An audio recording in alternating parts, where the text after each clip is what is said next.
আসসালামু আলাইকুম। আমি আফরিন মনি বাংলাদেশি সিম্পল লাইফ কুকিং থেকে সবাইকে ওয়েলকাম করছি। আজ আমি সরিষা ইলিশ কিভাবে রান্না করব সেটাই আপনাদের সাথে শেয়ার করছি। আমি প্রথমে ইলিশ মাছ ভাজি করে নিয়েছি, তারপর সরিষা ব্লেন্ড করে পেস্ট করে নিয়েছি। এবার আমি যে কড়াইতে ইলিশ মাছ ভাজি করেছি সেই কড়াইতে আমি রান্না করব। তো প্রথমে আমি পেঁয়াজ কুচিয়ে, আদা বাটা, রসুন বাটা, স্বাদ মতো লবণ দিয়ে দিয়েছি। তারপর 2 চামচ মরিচের গুঁড়ো, 2 চামচ হলুদের গুঁড়ো এবং 1 চামচ জিরের গুঁড়ো, এগুলি দিয়ে আমি মশলাটাকে অল্প পানি দিয়ে কষিয়ে নিয়েছি। তারপর আমি সরিষা পেস্ট দিয়ে দিয়েছি।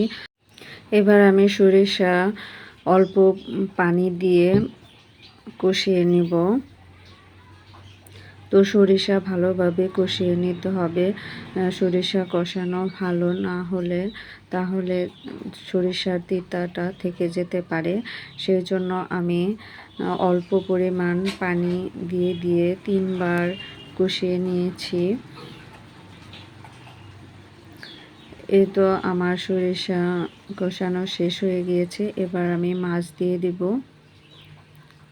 মাছ দেওয়ার পরে 10 থেকে 20 মিনিট রান্না করতে হবে। তো এবার আমি ঢাকনা দিয়ে রান্না করে নিচ্ছি।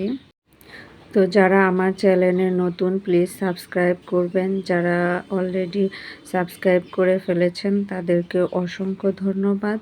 তো এই তো 20 মিনিট পর চলে আসলাম, আমার রান্না শেষ হয়ে গেছে। ওয়াও, অনেক সুন্দর দেখাচ্ছে। তো আজকের মতো এখানে শেষ করছি। সবাই ভালো থাকবেন। আসসালামু আলাইকুম।